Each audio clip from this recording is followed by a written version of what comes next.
Hello everyone, welcome to the purple classes of the Res Indica IS Academy, Desh Badla Padhai Badlo. So today we have come up with very important topic of land reforms in India.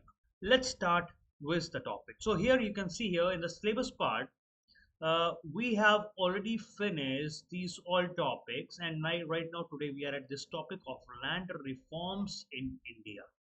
Okay, so as you all know that we are going in a total uh, in a proper streamlined way of completing the whole syllabus of the GS3 mains examination of UPSC exam.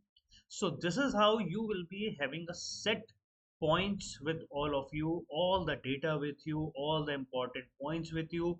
So any questions that comes during the time of examination related to any topic, you have a ready-made material for that, but obviously supplement it you have to supplement it with current affairs. Okay, that's what we have to do now. Before going ahead with this whole topic, we should know some important terms related to that. Okay, so the first important point is, what is the meaning of land ceiling? Land ceiling, that's why I have given you some of the very important points that are starting, so that these points will be coming in the coming slides. Okay, so you better know all these things beforehand, right? Land ceiling means the maximum amount of land that you can hold. That means if they said that the in the state of Uttar Pradesh, if a land ceiling is that you can only hold 20 acre of agriculture land, so you cannot own more than 20 acre. Okay, so legally allowed, right? So the main aim of this is that government wanted to redistribute the land in a equitable and uh, more equitable way to the population of the country. uh, since this has been already inculcated in our constitution, the socialist principle, as you all know that our preamble start with the socialist concept also. Okay, so we the people of India has solemnly resolved and give to ourselves this constitution, right? So if you go and read the preamble, you will be finding the word socialism. Okay, so that is why the concept of land stealing is there, so that nobody should have access to the land, right? So this whole concept vary from country to country wherever various type of principles are there, right? So in India, land ceiling was implemented by various states because there is a lot of land inequality. So some people are having thousands of acres of land, some people are not even having a 1 acre or 2 acre of land, and some people are totally landless. Okay, like if we go for Kerala, okay, Kerala land reforms, right? So Kerala land reform has set a maximum limit on the land ownership and the families, right? If you know anything regarding that, so earlier during the time of Britishers and before that also, when the Raja Maharaja system and the kingship system was there, so the people are having thousands of acres of land, right? Now come tenancy reform. Tenancy reform means, what is the legislative measure regarding the rights and condition of tenant. Tenants means the rent holder, right? So if that means you have a land and you are giving somebody as a you are giving your land as a in a rent to somebody. So the person who is getting your land on rent is called tenants. Okay, so tenancy reforms mean, what are the rights of the tenant, what are the reforms that government has done in order to protect the tenants, whatever the work that has been done by the government in order to protect the tenants from the exploitations of the money, sorry, of the uh, landowners. Okay, so that how we can secure the tenant rights of those people, because it will help in increasing the agriculture productivity. Then that is the second one, right? If you go like in India, we have a lot of issues between the landlords and tenants were there. Okay, we have a lot of issues with landlord, we have a lot of issues with the tenants are there, right?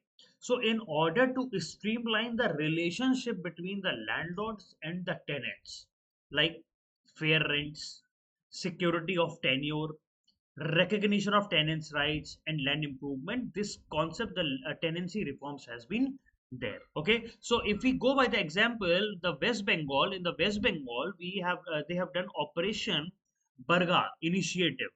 Okay, so there they provide the legal recognition to the sharecropper, legal recognition to the sharecropper, and proper rights are being provided to them, whatever land they are cultivating, so that there should be no illegal eviction of those people. Okay, now what is the meaning of sharecropper? Now, who are the sharecroppers? As a sharecropper, we call it as the person who cultivates the land owned by somebody else. Okay, if we have this land, okay, so this land belongs to landlord, landlord, and there is a person who is working on that land, and he or she or anybody has a relationship between the landlord in such a way that sharecropper will be getting share of the crop of that land. Okay, so there is a sharecropping arrangement between the landowner and the sharecropper. Okay, normally what will happen, the landowner will provide the land, seed, sometimes they also provide tools also, right? And the sharecropper role is they provide their labor and expertise in their field, and once the crop is about to be cut and to be harvested, so as per the sharing agreement, the crop is being shared with the sharecropper. Okay, so here we have an example of the United States after Civil War.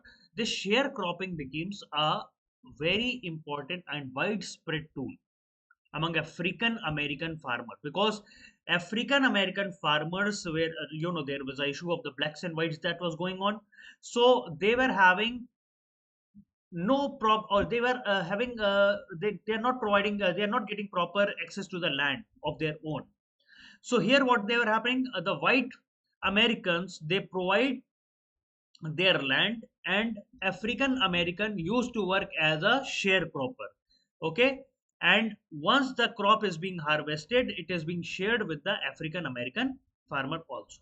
Okay, so but issue is there regarding the formal nature of that agreement, because this agreement sometimes leads to a lot of exploitation, and it also leads to a lot of poverty, because sometimes, because of the condition of the sharecropper, there was unfair contract that has been signed. Okay, and because of that, lot of economic constraint happens because of that issue. So this is a sharecropping. Then what is the meaning of zamindari system? Zamindari, obviously, you know that this concept evolved in our country, India, during the time of Britishers, right? During colonial times, it started. British East India Company have started making land reforms because they wanted to make the total formal arrangement of the proper cultivation. So government came with a rule of zamindari system where individual zamindar, they have been granted ownership over the vast tract of the land. That means they might be given 100 acre, 1000 acre of land. Okay, and the role of jamidar is to collect the land revenue from the peasants who cultivate that land. Okay, so here we have Britishers, British government. Here we have landlord or zamidar, and here we have peasants. Okay, these peasants used to give to the land revenue to the landlord, and landlord gives the revenue to the Britishers. This is how they have created a formal arrangement over there, right? Focus, this zamindari system especially started in Bengal, Bihar, and Uttar Pradesh, because at that time the British government is ruling at these places. Okay, so zamindari people act as a intermediaries. They were the intermediaries people, and because they have been given power to extract the revenue, so these zamindar extract very high rent, because zamindar also has to pay the huge rents to the Britishers. That is why landlord also extract the huge rent from the peasants. So the peasants are left with mere income They are not live with sufficient income, so and because of that lot of exploitation, and because of that they move into the poverty cycle. Poverty cycle. Okay, and because of that they go to indebtedness. Okay, then we have a concept of land consolidation. Now, what is the meaning of land consolidation? As the word consolidate, we see that that means here we are consolidating something, like we have a pieces of land. Okay, like we have these small pieces of land, right? Like land track 1, land track 2, 3, 4, 5, 6. They are so small that proper agriculture cannot happen. Proper agriculture cannot happen in these small tracts. So what the purpose is to consolidate this land into a single big land. Okay, single big land, so that proper agriculture productivity, proper agriculture efficiency can be maintained, and proper productivity can be taken out from these land. Okay, so that means here we are recognizing fragmented land holding, converting into the larger holdings. Okay, more contiguous parcel, that means a large tract of land we are combining. Okay, what we are going to get? Agriculture efficiency, and also improve the cooperative farming, because since it is difficult to sell these lands, because each land is being attached with some or the other person who is having property rights, or who may have got because of inheritance, who may have got because of inheritance, right? So they are not going to sell their land, or they will, it is very difficult to take the to sell the land in order to consolidate it. So it's better, it will be helpful in cooperative farming. That means these 4 or 5 people whose land this is, they can come together and make their own cooperative farming concept. Okay, so here they will be collecting their land, they will be tilling their land, they will be watering their plant, they will be providing labor to that, they will be providing capital to that, and based on the amount of land everybody is having, they can share the crops among them. So because of that, it will again lead to increase in market networks, bargaining power will increase, and economic viability will be improved.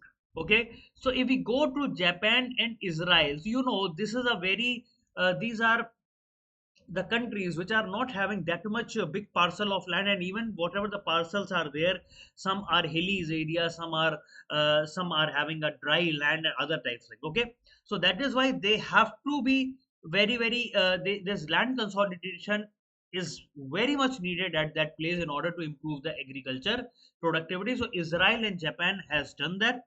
So there is a name that is called kibbutzim of Israel. That means collective communities. Kibbutzim means collective communities. Here, what is happening? Members are engaged in cooperative farming, and whatever the money that is, whatever the proceeds that is coming, they are sharing among themselves. Okay, so I hope you have all understood the meaning of land sealing, tenancy reform, sharecropping, zamindari system, and land consolidation. So remember this word, because in the coming slides you will be getting these words more often. Okay. Now, land reform meaning. What exactly is the meaning of land reform? So what is the meaning of land reforms? The word land reforms denotes certain specific feature: redistribution of ownership, rights over the land, and rights over usage of the land.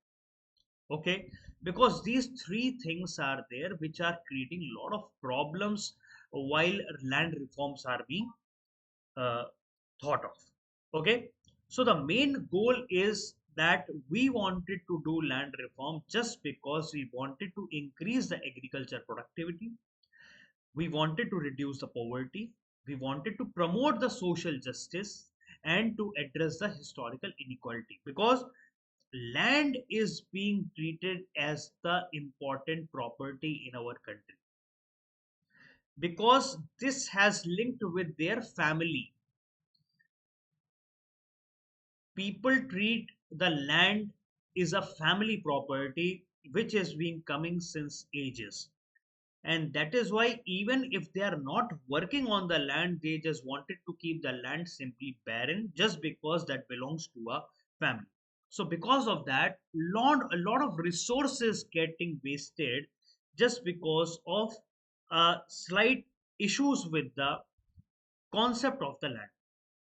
Okay, so land reforms means what we do, we try to redistribute the land. Okay, whatever excess of land is there with the government used to transfer the excess land to the landless people and the small scale farmer.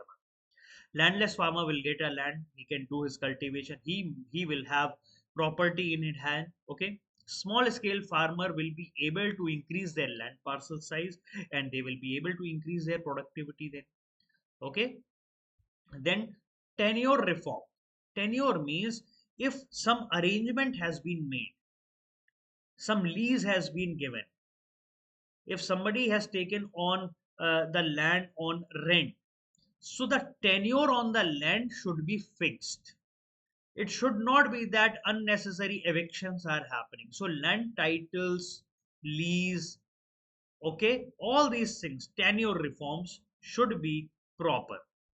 Okay, titles, who belongs, the land belongs to who, lease, to whom the lease has been given. So proper arrangement of the tenure arrangement should be there, and proper data should be present in order to uh, to make sure that our whole process of land reform is working properly.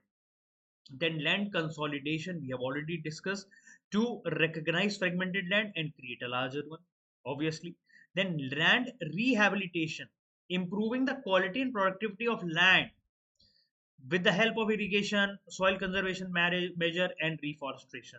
Then land taxation. Once you know whose the land this land belongs to, okay, then it is easier to uh, tax that land. It is easier to implement the taxation policy. It is easier to implement the fiscal policy uh, from the government. Okay, so if the land taxation is proper, if the land tenures are proper, then fiscal measures and everything works properly. Okay, and more efficient use can happen over there. Then land regulation, lot of laws and regulations are being there to prevent the land grabbing. Okay, because in our country there is a lot of issue. If you go to the remotest part of various places, there is a person who is a muscle man. Okay, and he is trying to grab the land of the people of the prime location and then selling it to some other businessman. Okay, so this is again one issue which is creating a lot of problems. So that is why land regulation, we need ample laws and regulations so that issues related to land reform, whether it is land grabbing or unsustainable use or protection of the vulnerable people, should happen properly. Okay, so this is what all we are exactly expecting when we are saying that we wanted to improve the land. Now, how we are focusing on the land reform? First of all, we have to go to Constitution of India.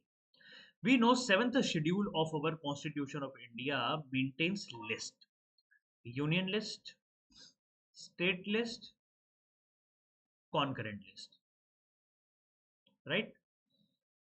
So under the state list, 18th heading, under the 18th heading, this text is written: land, that is to say rights in or over land, land tenure including the relationship of the landlord and tenant and the collection of rent, transfer and alienation of the agricultural land, land improvement and agricultural loan, and colonization. So land is the state subject.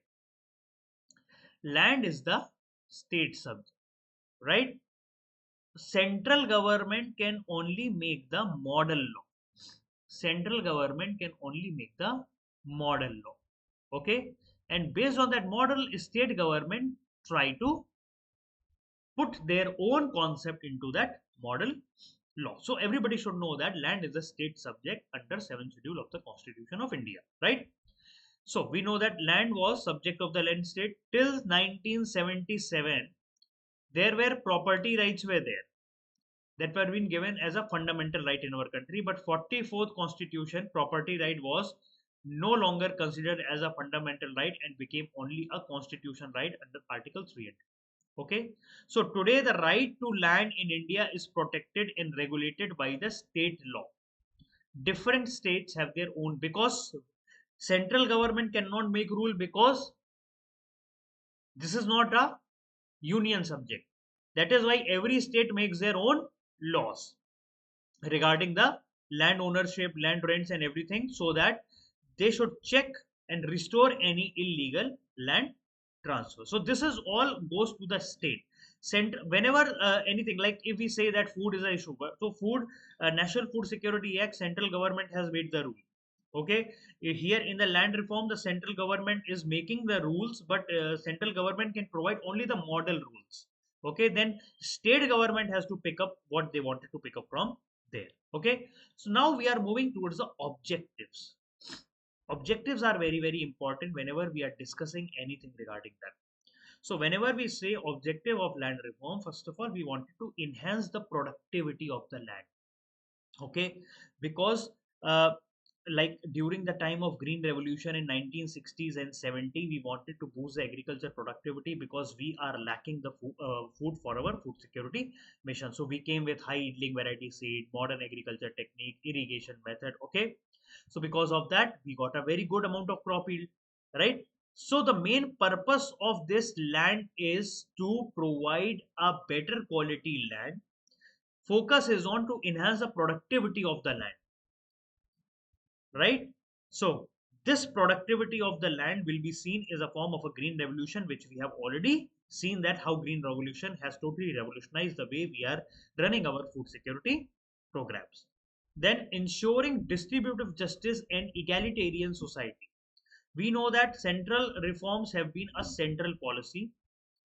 There is lot of inequitable land distribution in our country. Some people are having thousands of acre of land, some people are not even having 1 hectare of land. Okay, right? So there is a need arises every time, like how we can distribute the land equitably uh, among the population of our country. Okay, so we wanted to provide the land to the landless farmer. Okay, so because, and at the same time there are a lot of land which is happening with the zamindar, so we wanted to also remove the intermediaries. There are a lot of brokers and intermediaries are there who are being the major player in this land issues. Okay, so government wanted to remove all these intermediaries, zamindaris, and in order to direct contact with the peasants and tenants.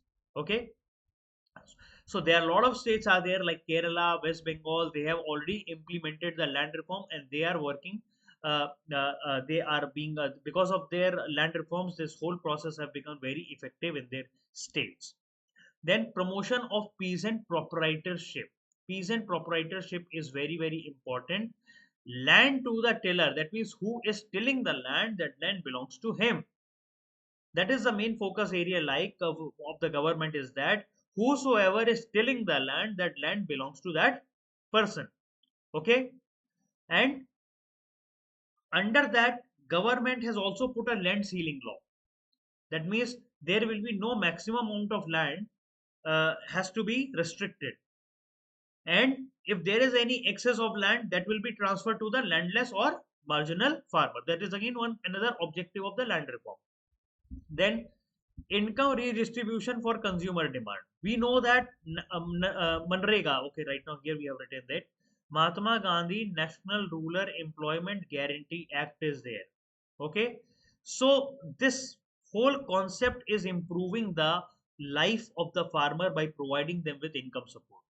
Okay, they are boosting the rural income. At the same time, the people are investing in the agriculture land. Also, government is providing direct benefit transfer uh, to the uh, to the poor and the marginalized people. Subsidies are being transferred. Here government is trying to redistribute the resources.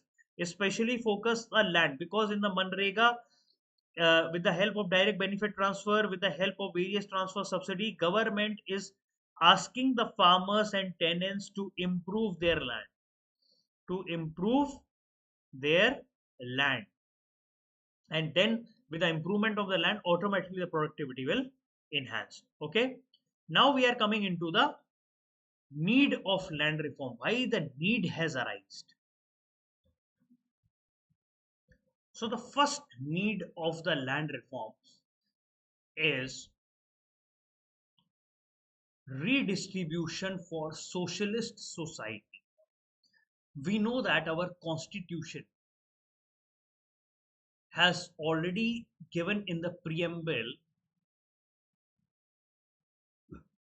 and also in the directive principle of state policies that we wanted to follow a socialist principle to the maximum extent. Okay, so the focus area is here to aim to redistribute the land so that we create more socialist society. See, we are not a socialist country, we are not a capitalist country, we are the country which are following a mixed way of working. We are taking some capitalist features, we are taking some socialist features.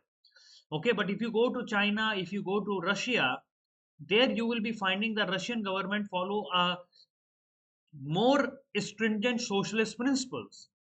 Okay, but in India it is not like that, because since directive principle of state policies are not enforceable. Okay, these are not enforceable in our country, so they are, but the thing is that uh, mm, the law says that everybody has to take care directive principle of state policy in their thinking whenever they are making any law to the country. Okay, so we wanted to redistribute the land among the people, and we wanted to abolish the landlordism, because there are millions of landless peasants are there in our country. So that is why, how we can abolish the landlordism, we can put a ceiling, we can put a ceiling, like if you cannot hold up to more than 20 acre or 10 acres of land. So whatever the land will be there, excess of that, it will be taken away by the government and it will be redistributed to the landless peasants, right? Then land ceiling and redistribution. So here land ceiling is limiting the amount of land an individual can hold, and whatever the surplus will be given to the small and marginal farmer. So that is why that came with the Zamindari Abolition Act of 1950. Here what happens during the Britishers time, Britisher came with the concept of Zamindari system, which we have already discussed and we will be discussing furthermore. Okay, so with the abolition of the feudal, because of the zamindari system, the feudal system get collapsed. Feudal means the older system in which the Britishers are on the top and then zamindars. So it is just like that, this whole process keeps on going from ages to ages. No, this feudal system has totally collapsed. Okay, and the government has redistributed the land to the tenant farmer in the various state. Then legitimizing the tenancy. Many small and medium farmers are there who are working in other farmland. They are being called as tenants. They have taken their land on rent, but still they are not having any legal documents. So government is providing them with a legal recognition and protection. If there is any tenant, he or she is having a legal protection of the tenure. Okay, total tenancy laws are there which are recognizing the tenant on that job. If that tenant is there, that he or she has taken the land for 2 years, so for 2 years he or she will not be evicted from anywhere. He and she is allowed to work on that land for 2 years, and he can cultivate the crops as per the agreement. Okay, and also to protect the sharecroppers, this whole tenancy reforms has came into being. Then registration of tenancy, so there is a mandate, registration of tenancy has to be given, because government wanted that there should be proper registration, then only the government will come to know that somebody has taken their land on rent. Okay, so All tenant agreement has to be registered with the village panchayats. So there is compulsory registration of the tenant is has to be there, that too with the village panchayat, so that proper transparency and any exploitation is prevented over there. Odisha. Here we have given an example of Odisha. Odisha Land Reform Act is there, which require registration of tenancy agreement to protect the rights of the tenant. Since the thing is that land belongs to the state subject, so every state are on the various stages of implementing of the land reform. So you will not get a common way of working everywhere. So every state have their own problems, every state have their own tenancy reform, redistribution of society, of land reform, land ceiling reform, and everything is totally different for every different states. Then after that, the relations between the tenancy and ceiling. So what are the tenancy rights? What are the ceiling limits to prevent the concentration of land in few hands? So here, Kerala Land Reforms Act of 1963 has set limits on the land holding. Okay. Then poverty alleviation. Whenever we do land elevation, obviously it lead to the poverty elevation to the some extent, because it provides the rural population with certain degree of land to the landless people and the marginalized farmer. Government, so during the time of uh, uh, individual satyagrah, okay, so there was a bhudan movement and gramadan movement, bhudan movement and gramadan movement was there.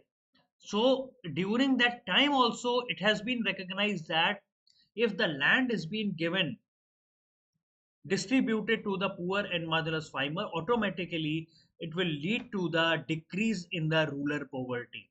Okay, so Vinoba Bhaveji has started the Bhudan movement, where they will the zamindars during that time used to having a lot of land because of the Britishers' policies, right? During that time, we were not free, right? So during that time, there was a lot of zamindars were there who are having lot of thousands of acres of land. Even villages are having there. So on the call of the Acharya Vinoba Bhaveji, many zamindars have donated their land. Many zamindars have donated their villages, and this is a call during the time of independence, when we are fighting for our independence. So voluntarily donate the land to the landless.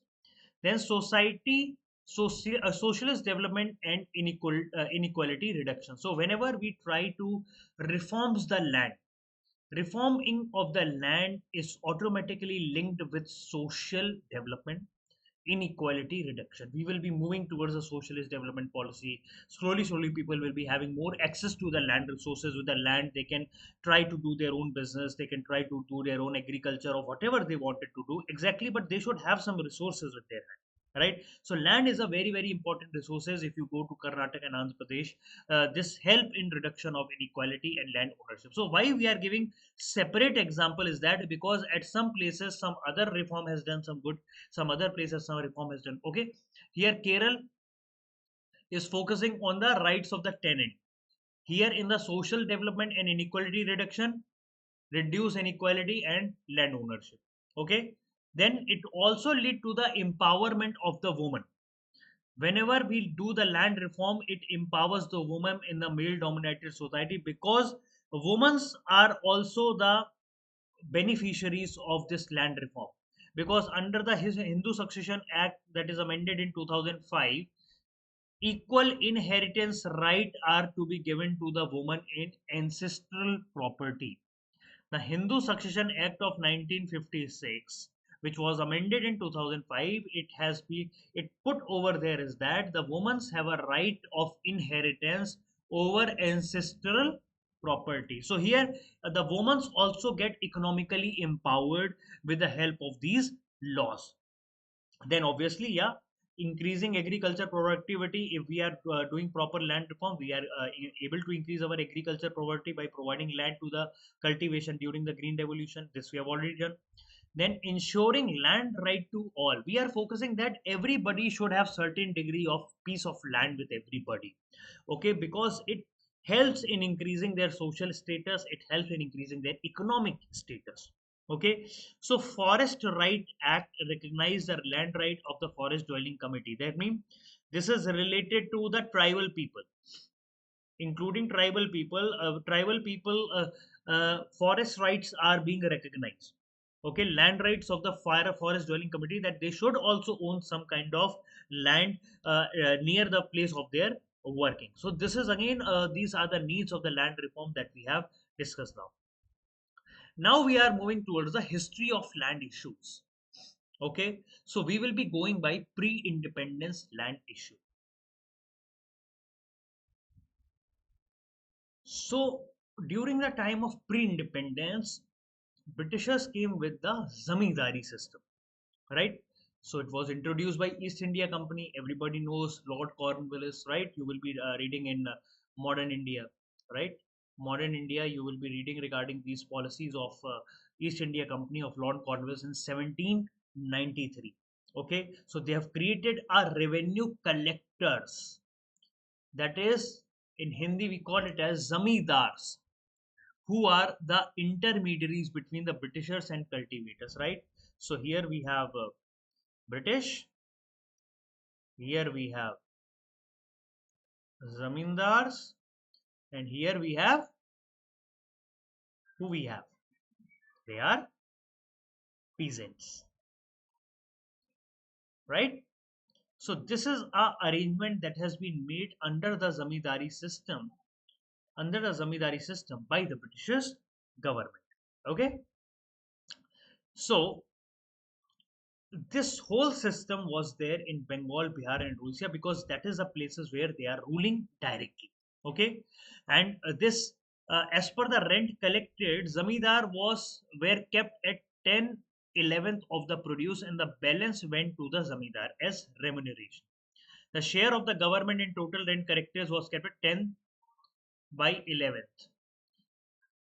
Okay, 10/11th, and rest 1/11th goes to the zamindar as remuneration. So in order to increase his share, zamindar try to take maximum and extract much rent as they wish.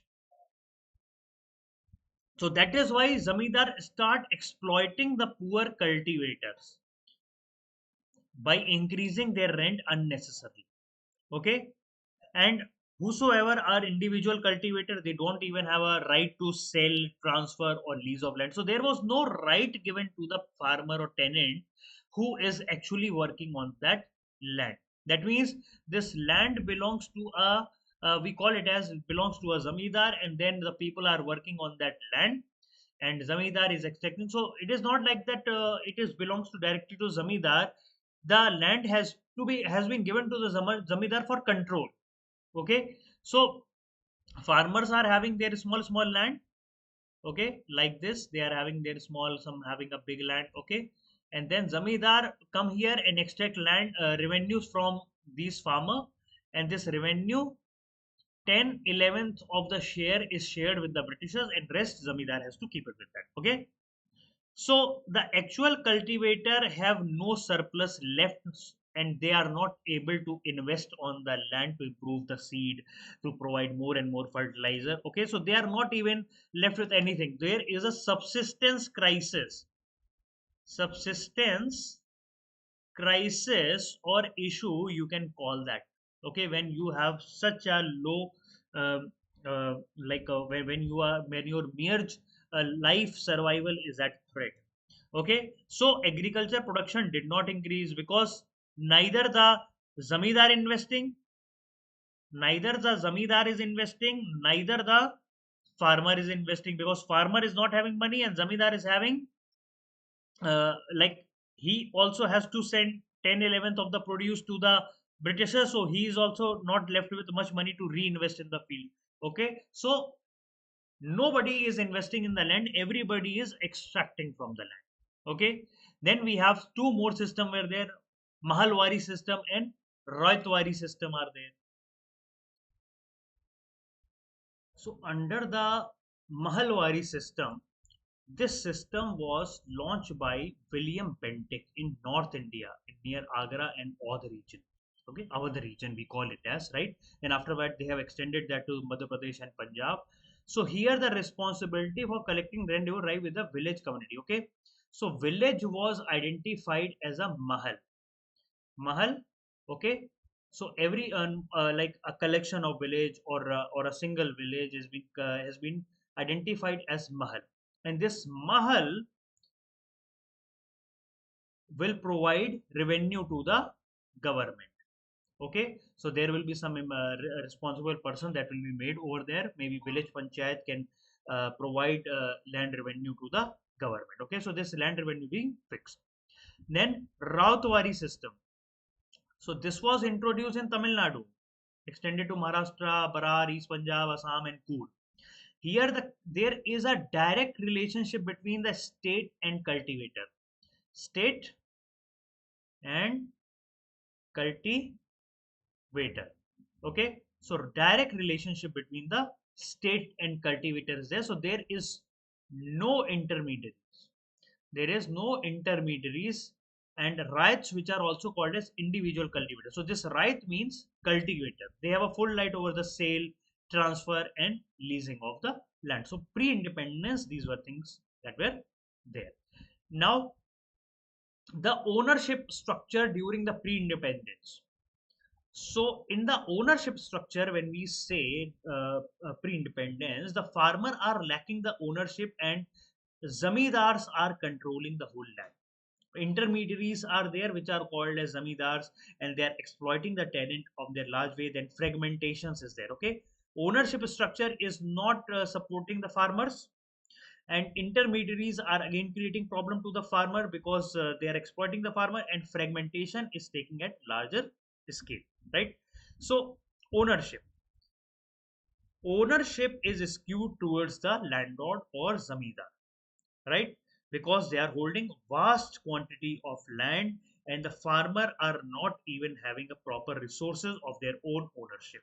Okay, so zamindar acted as intermediary during the Britishers time or British colonial time. Okay, then intermediaries.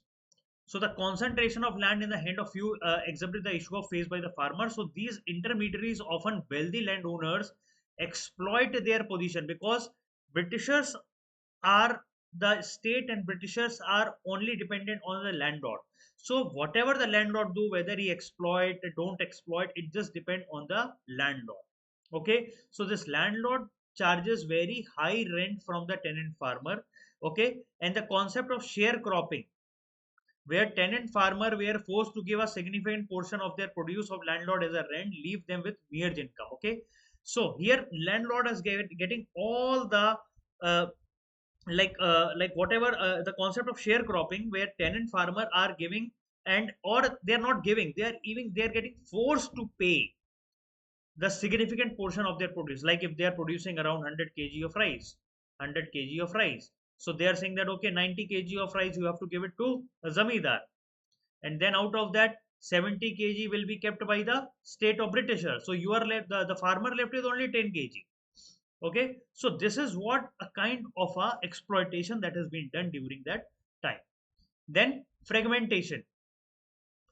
What happens with the fragmentation? Fragmentation leads to inefficiency because there will be smaller plots, there will be very smaller plots, and it cannot be managed, very harder to manage, they cannot be properly managed, right. So for instance, in region where land was divided among their heirs equally, so because of inheritance, okay, because of inheritance,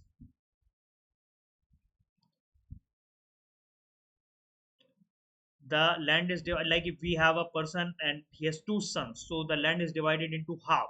Then again one son is having two children, then this one is having two children. Okay, so again the land, so a single parcel of land gets divided into so many small fragments that it is uneconomical to work on that, and because of that it decreases the agriculture productivity and income of the farmer. Okay.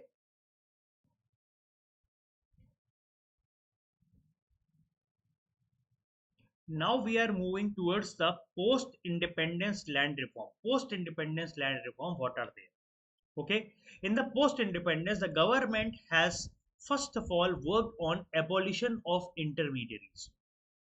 So what action that has been taken by the government? Because we all know that the zamindari system was a feudal feudal non tenure system. Land tenure system was there. Okay, so there is a need to redistribute this land from zamindar to the landless farmer and small farmer. Okay, so what is the advantage that we got by abolition? Because now the cultivator have direct access to the land. Now the tenants have become landowners. Okay, and it reduces the influence of the parasite class, the class which are creating a lot of exploitation of these small and marginal farmers and landless farmers. Okay, the parasite people who are the people like parasite class who are profiting from the exploitations. Okay, so this also got reduced, and state gained ownership of the cultivable wasteland. Okay, so again the government, the state has redistributed this to the landless farmer. But there are some of the issues that are still there. Despite being doing everything, the landlordism is still persisting because there are a lot of loopholes in the system. Okay, lot of loopholes are there in the system because the people have find out the ways in order to bypass the law. Some places large scale eviction has happened, and some ways the landlord are able to find the way to control the land. Okay, so this is abolition of intermediaries. Then tenancy reform. Okay, regulation of rent. The person who has taken others land, or any landlord land on rent. Okay, people have taken their land on rent, and this tenancy reforms provide them with security of tenure. That means if it is of 2 years, and you will be uh, the owner of that land for 2 years. Okay, confers the ownership rights to the tenant. Okay, so there are a lot of land regulation act and the lost tenancy reform act has been find out in order to intact, in order to put the laws, in order to put the rights of the tenant at that place. Okay, then issues. Implementation is often ineffective. Okay, so because limited ownership rights were granted, and whatever the benefits that are being offered to the tenants, they are not being given properly. Okay, and again there are a lot of loopholes in our country. There it is very easy to find out the loopholes and various things. And again there is a lot of resistance from the landlord that is happening regarding this tenancy reform. They say that if you are providing continuous tenure system, then we will lose the control over the land, we will lose our property. Okay, so again there is a lot of resistance from the landlords. Okay, and that is why we are not able to exactly get the intended outcome. Okay, so here some examples are there, like West Bengal has done a lot of land reforms under the Chief Minister Bidhan Chand Roy. Okay, where large estates were acquired by the government and that has been redistributed to the landless peasant. Okay, so all of a sudden there is a sudden change in the land ownership pattern, and tenants have become the landowner. Okay, so this is one of the example, but still a lot of issues are going on regarding the inadequate implementation of this land tenure policy. Legal loopholes are there. A lot of resistance the zamindars and landlords are creating. Then ceiling on land holding. So the purpose is to prevent the concentration of land ownership by putting a maximum ceiling. Okay, you cannot keep that much of land. You can only allowed to keep that much of land. Okay, so the main purpose is that no single individual should control too much land. No single individual should control too much land. Okay, how this has been implemented? Laws have been passed. Laws have been passed by the states in order to put a ceiling on the land based on their land fertility, based on population density, historical data, and everything. Okay, we all know that land is a highly scarce resources, and the proper and optimum use of that resource is very very important. Okay, so even after that land ceiling has been put over there, but landowner were able to find again the loopholes in the system. Earlier, the land was under a single landowner, but now the landowner has divided his land into his family members, like his children, 20 acre, his wife, 20 acre, his grandchildren's 20 acre, even in the name of their servants, even in the name of their servants, they have taken the lands in order to bypass that law, in order to do not come under the land ceiling and holding act. Okay, so this what see, this is just 20 acre I have given just to make you understand. Okay, if we put 20 acre as a ceiling, okay, then this zamidar, earlier zamidar was having 100 acres, 100 acres, but now he has divided his 100 acre into five people, two servants, one and two servant, his children, his wife, and his grandchildren. Okay, so now the land has been transferred to five different people, but the land remains in the family only. Okay, so this is how they have bypassed the law of ceiling on landholding. Then consolidation of landholding. We wanted to recognize fragmented land into large plots. We wanted to do that. Okay, so region where India is divided into numerous small parcels. So there are, because the issue is main issue is of inheritance practices, of how the inheritance practices work. Okay, like if we have this land of 100 acre, two children are there, 50-50 acre. Okay, 50-50 acre. Okay, then again they are having uh, two children's 25 acre, 25 acre, 25 acre, 25 acre. Again they have their different children's. Okay, so slowly a large tract of land got divided into smaller fragments. Okay, because of that a lot of issues happens. Okay, how this has been implemented, consolidation, here this can be only done on voluntary basis, where landowner itself come and willing to participate in this whole program on compulsory, on request or on compulsory basis, where government has come with a law that uh, which request the landowners to come and consolidate their land holdings together. Voluntary consolidation is very very important, where farmer can come together and do a community farming with all and each other, and which will lead to the large cooperative farms. That will be, we will be creating large cooperative farms if the people come and put their land all together, fragmented land together, and just they just make it a large plot of a land, and then they are able to do it properly. Okay, then advantage. What is the advantage of that? So consolidation lead to reduce fragmentation, obviously, which in turn saves the time and labor. More and more efficient farming practice can take, because now the same resources will be utilized for a bigger field. Earlier they have to, the people have to bring their own resources, like if 20 fragmented farms are there, then every 20 farmer have to bring their own tools and everything.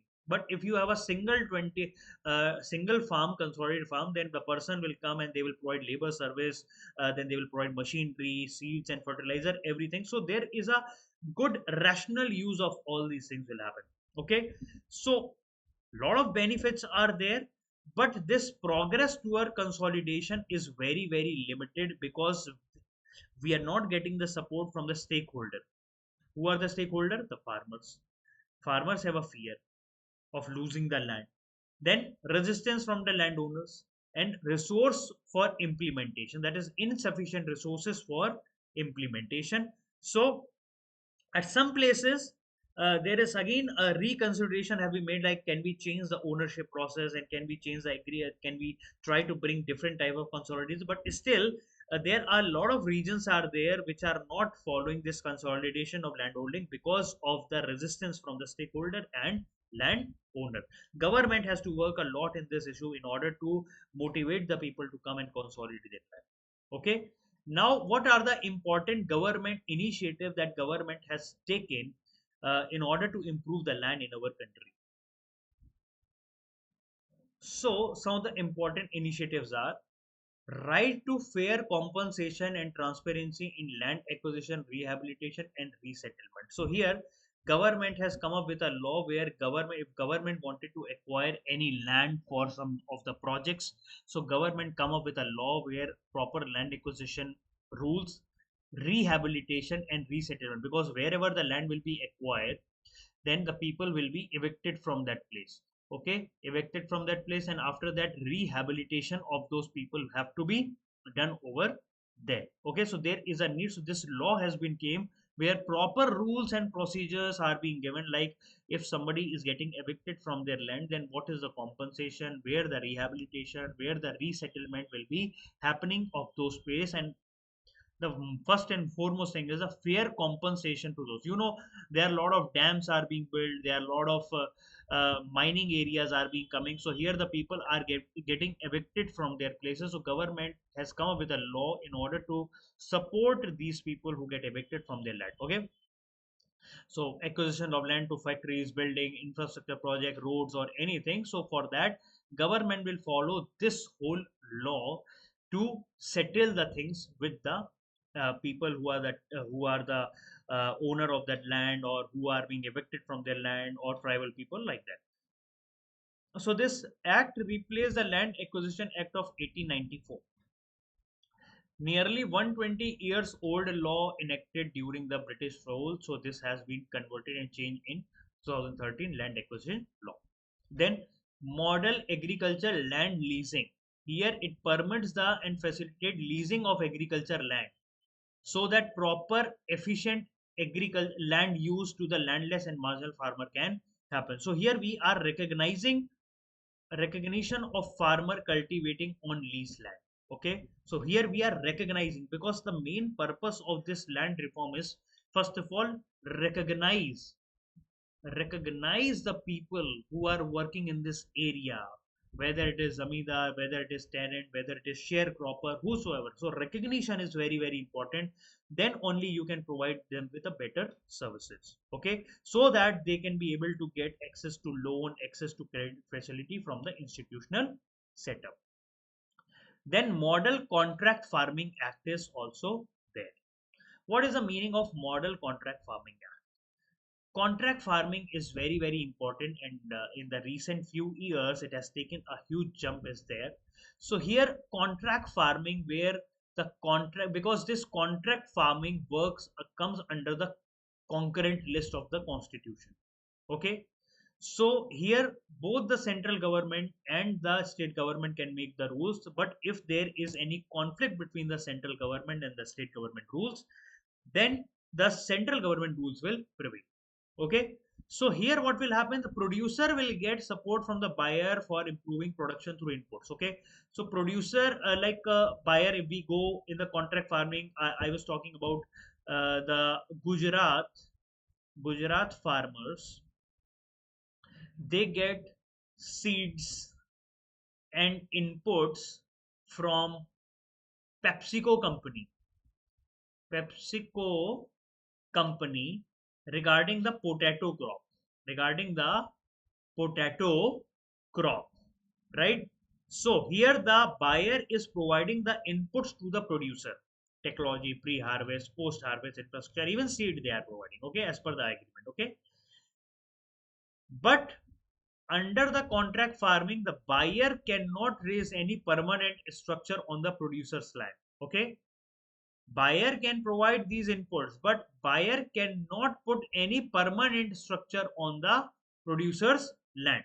Okay, so the title ownership cannot be transferred to the buyer. That means the PepsiCo cannot go and get that land of the farmer, and he or she can buy the land. Okay, PepsiCo cannot buy the land. PepsiCo can come in contract with the farmer. PepsiCo cannot build any permanent structure on the land.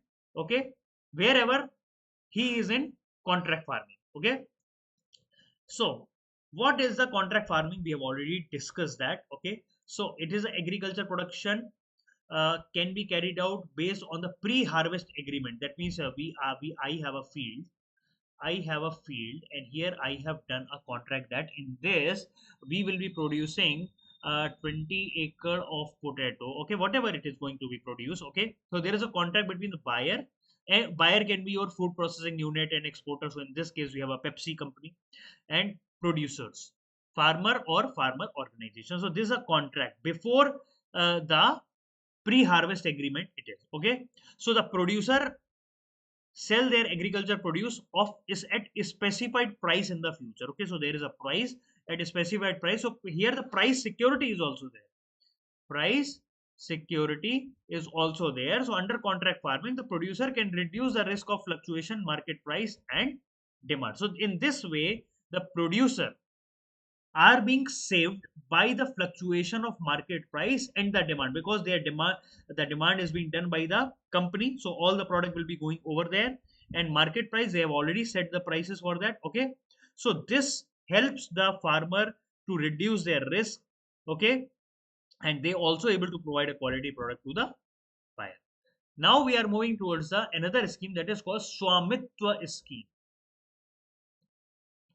So what is the meaning of Swamitwa first? Swamitwa stands for Survey of Village Abadi and Mapping with Improvised Technology in Village Area.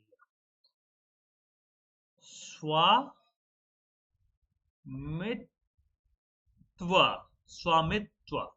Okay. So the purpose is to survey the land parcel in the rural area with the help of drone technologies. Okay, so this has been running for 5 years, 2020 to 2025. So here what the main purpose is, that here the government will provide document for their residential properties.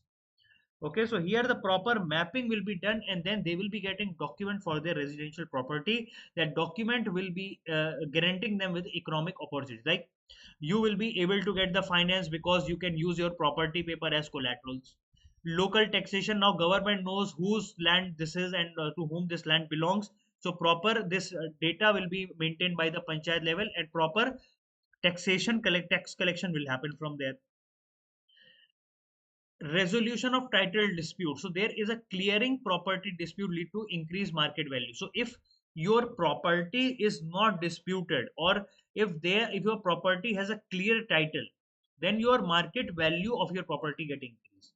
Then administrative efficiency, accurate record helps in tax collection, accurate record helps in urban planning or rural planning, and permit issuance. Then what is the need?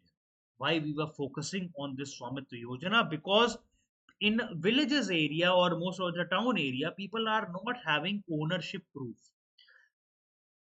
So people are not having ownership proof, and they don't know that that land belongs to them. Okay, so there is no proper land documentation, and because of that, whenever they go to any places, they are finding hardship in getting the credit from the banks, because banks ask for the collaterals, right? If collateral is not there, then bank is not able to provide you with proper loans. Okay, then incomplete survey, previous surveys were very incomplete. Okay, and that is why there is no property verification can happen during that time. So there is a need for proper drone technology that can be utilized in order to properly verify whose land title is that and who is the main owner of that land. Then there comes, government has come up with a draft model land title act of 2019. Okay, so this Niti Ayog initiative, it is a Niti Ayog initiative. So you can see here draft model, everywhere government will write only model.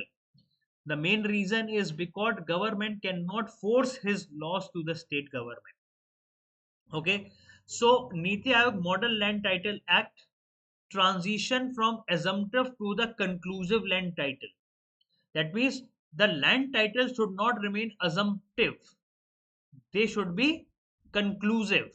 Yes, this land belongs to this person only. Okay, so accuracy and state guarantee should be provided to them. Then unified legal framework. So government is crafting a unified legal framework to provide state guarantee. Like government will provide land ownership similar to a system there in Singapore, New Zealand, Australia, and United Kingdom. So unified legal framework, it has to be there for land, because if every places is preparing their own different land titles and various other things, it create a lot of chaos. Okay, so there is a need for unified land legal framework. Okay, and state guarantee of land ownership. Then conclusive land title benefit. What are the benefit of conclusive land title? Okay, you can get easily credit, you can have so reduction in the lawsuits,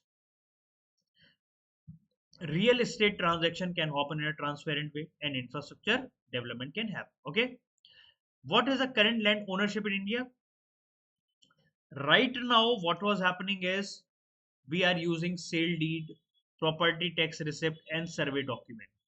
So government wanted to improve all these things and wanted to computerize all the land records. So this is coming under the Draft Model Land Act of 2019. Okay, now what is the impact of land reform if we go by that? What impact that land reform has created? So impact of land reform. So when we do any kind of land reform, obviously it has a direct impact on the food security, because whatever the land is there, the land will get consolidated and proper amount of usability of that land will increase, agriculture productivity will increase.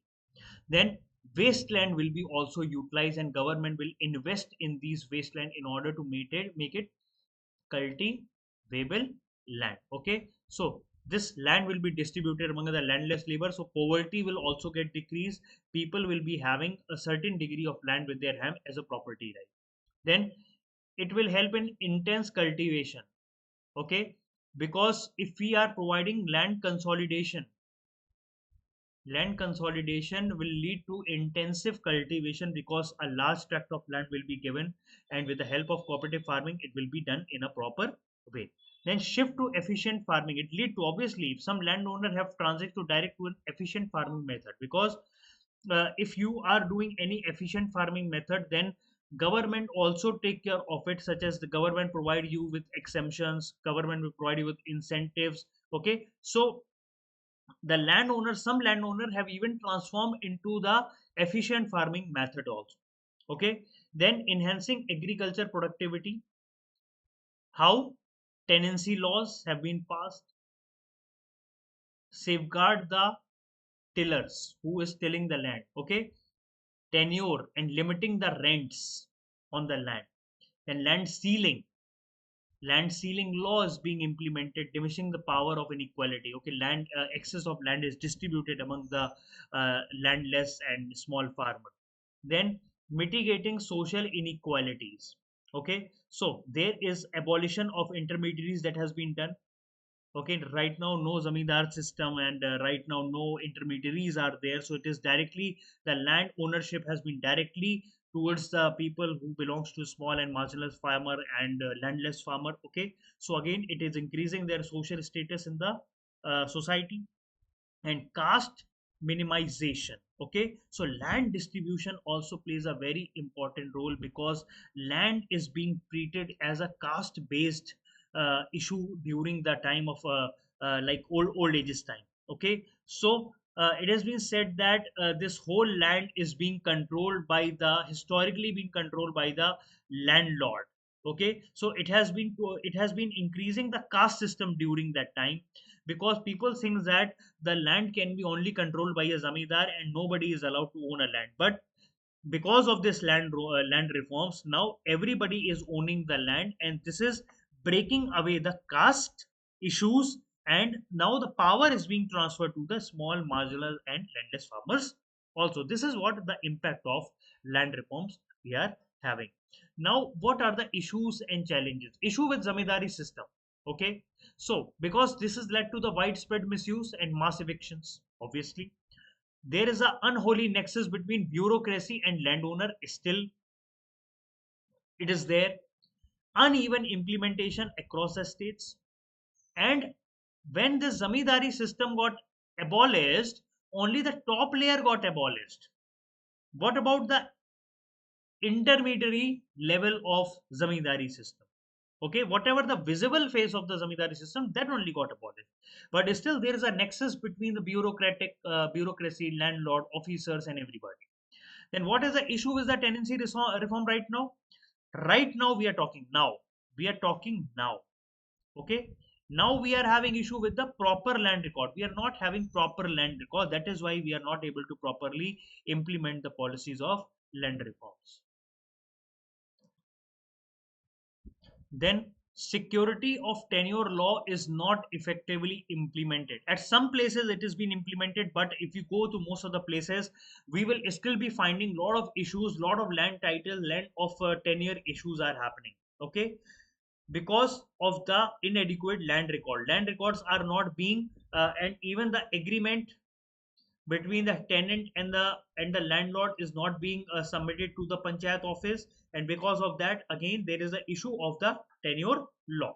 Okay, then limited benefit to the upper strata of the tenancy, ineffective implementation in many states.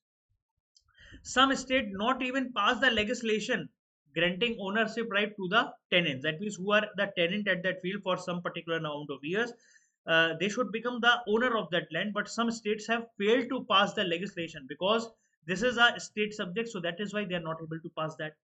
Then variation across state is complete in complete abolition of granting rights. So there is a lot of variation among the states. Every state is creating their own type of laws and everything. Every state is creating their own tenant law. Every state they are creating their own sharecropper laws, and all these tenancy laws. So there is a lot of variation is there, and because of that, there are a lot of titles and suits are there in the courts. Then reform reducing tenancy area, but only a small percentage of tenant gain the ownership right. Okay, only after doing all the things, only a small amount of uh, farmers, sorry, only a small amount of tenants are able to exactly get the ownership right. Still, the issues are pertaining. Now, issue with the land ceiling. Now, issues with the land ceiling. So many exemptions are there for plantation land. Lot of judicial interventions are being given regarding the right to property, right in delay in the implementation. Okay, at some states they have fixed the land ceiling very high, and automatically it is creating maximum land in the hand of zamindar only. Okay, so the ceiling has been fixed very high. Okay, if like if we say if we have a farm, if the farmer is having 100 acres of land, so the ceiling has been put at 90 acres. Okay. So only 10 acre he has to give. And even that 10 acre he is able to save by giving the land titles to his family members or somebody else. So this is more or less ineffective implementation, or it is like that. It is you are just bypass the law. And here what was happening is that the state government are putting very high ceiling so that the zamindars or the landowners are there who are able to keep their maximum land with themselves. Okay, and they divide their land among their relative, then including their servants and so called. This is called benami transfer. This is called benami transfer in the name of other people or something like that. Okay, so because of that they keep control over their land. They keep control over their land. Okay, sometimes some rich farmer divorce their wife but continue to live with them in order to avoid the provision of land ceiling act. Okay, so there are a lot of ways in which the land ceiling act has been bypassed by the people. Okay, as the excess land was redistributed, it lead to land fragmentation. Okay, because even if there is a excess of land, you give it to a farmer, then again that farmer, there will be inheritance law will be working. Okay, 1 minute.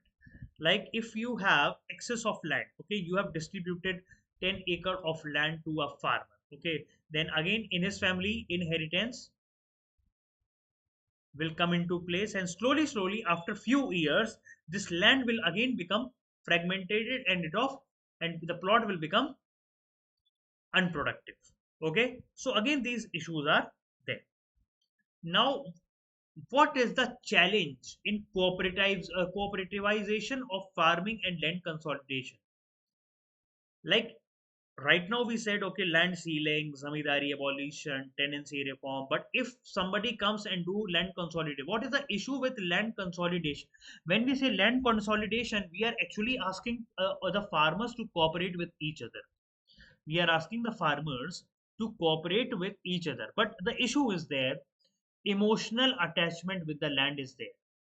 Farmer don't want to surrender their land titles because they have emotional ties with that.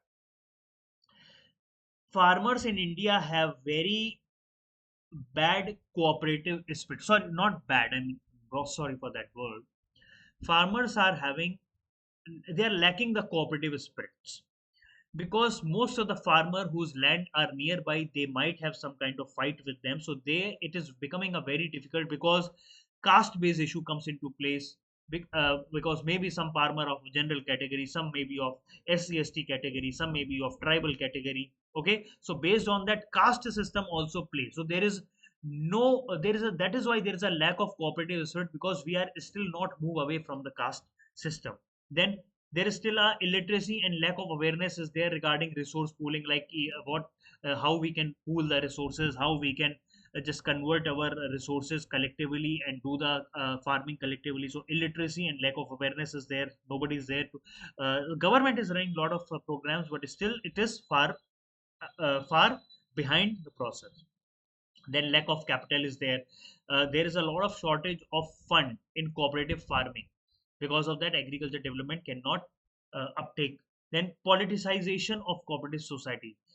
Since cooperative societies are there, these cooperative societies are being influenced by the political influence, and most of the heads of these cooperative societies are the political parties members. So they keep on interfering with the decision and they keep on prioritizing political motive over the societal interest.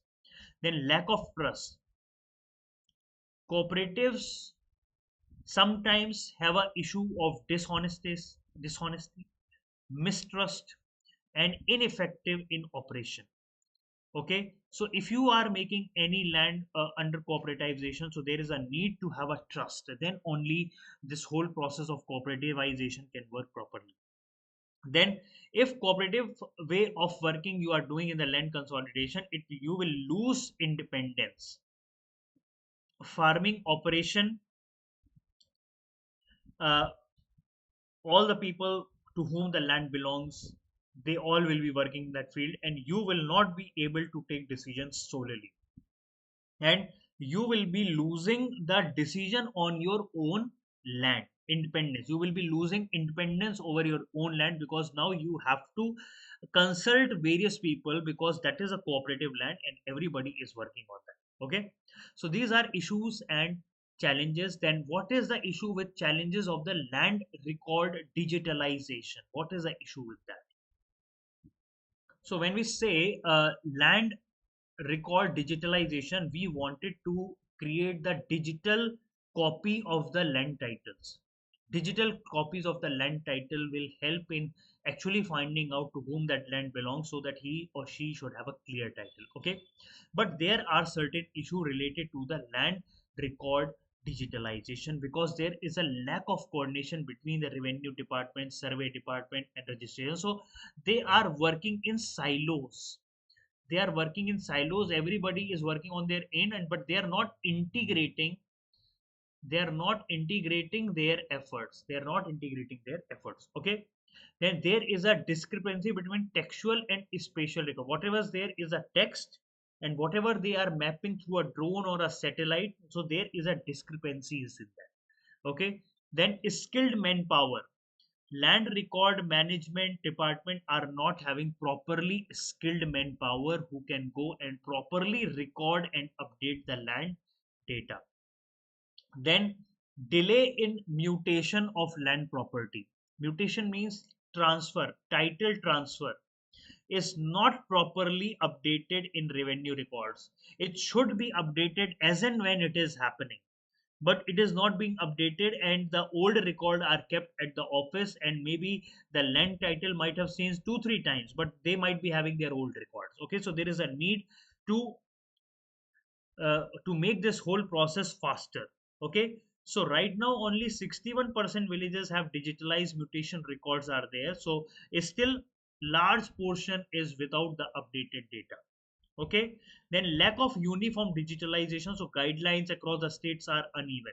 Every state is following their own way of digitalizing their records, so every state have their own way of analyzing the record. So again, that creates a collaborative problem because you cannot match or link the data properly. Okay, being the state a being the land is a state subject. Now, some other challenges are there. It's like lack of uniformity, property disputes, and negative impact on agriculture property due to fragmentation. Right. So, uniformities, land reforms rules are not uniform because of the state list. Property disputes are there. If you go to the courts, there are a lot of case pendings, and average 20 years it is taking to settle any certain case. Okay, so there are millions of cases that are lying into the courts of the system, and because of that, much of the land is disputed. Okay, you just start doing something, and again you will get a court case, and you just again have to go and do the court case, and around average 20 years is a time to settle that dispute. Okay, and because of that, they will not able to provide their land as collateral, and because of that, they will not be able to get proper financial. Okay, then it again hurts the agriculture productivity and fragmentation because of inadequate implementation of this whole policy. Okay, so it hindered the whole process, and productivity also goes down under that. Now here we are having some of the important projects that are being run by in India. One is Bhumi project of Karnataka. Okay, so it is a digitized paper of land record. Okay, software is there that will manage the land registry change in Karnataka. So there is a software which keep on managing the land registry changes. So they have their own set of way. So whenever there is a land registry change, it update that in their software. Okay, so it addresses the efficiency and corruption in the land record maintenance at block level office. Okay, so this is a Bhumi project. Now blockchain technology, this is a revolutionary. This is a revolutionary technology.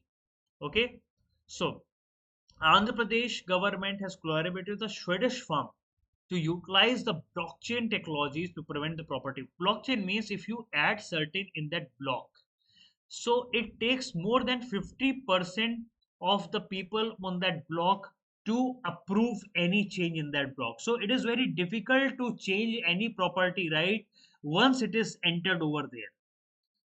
So this is like giving a guarantee that nobody simply can change your property right until and unless it has been done in a proper way. Okay. So blockchain enable participant to verify land parcel ownership via distributed ledger. So there is a distributed ledger. Anybody can see to whom that land belongs.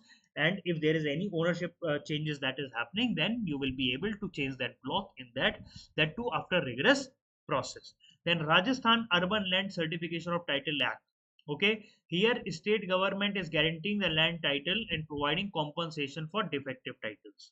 Okay, so if there is a defective title, government is providing the compensation to those people. So so you leave the defective land, leave defective title. Maybe people don't know whether that land belongs to which party or like that. Okay, so in that case, government is providing certain kind of compensation. Okay, then urban land title certification authority certify ownership for a fee. Then land record service index is also there. Okay, so this is an index which assess the performance of the states in digitalization and quality. So this is a ranking system. Okay, so this is a ranking system which ranks the states based on the digitalization that they have done and what is the quality of land records that they are keeping with themselves. So these are some of the important projects that are running in our country. Okay, so land is a very important tool for socialist directive. Because of directive principle of state policy, we are being we are being motivated to move towards equitable distribution of the wealth and to bridge the gap among the people. Okay, but certain challenges are there which we have already discussed, and for which we have already discussed the reforms, right?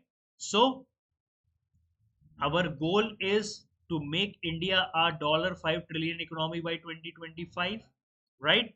So there is a need for innovative land reform measure. Proper land record digitalization should happen, and proper land monetization and land titling should happen. Because if in our country, if we wanted to increase the ease of doing business, if we wanted to make $5 trillion, so we need investment. Investment will come only when so the people whatever who are coming, they are coming with foreign direct investment. Foreign direct investment will, they will be setting factories and units in the country. So we have to provide them with the clear land titles. We have to provide them with clear land title, then only we will be able to bring and the investment in our country, and we'll be able to make our India a $5 trillion economy by 2025. So guys, thank you so much. I'll be coming with the next topic in the next class. Bye bye.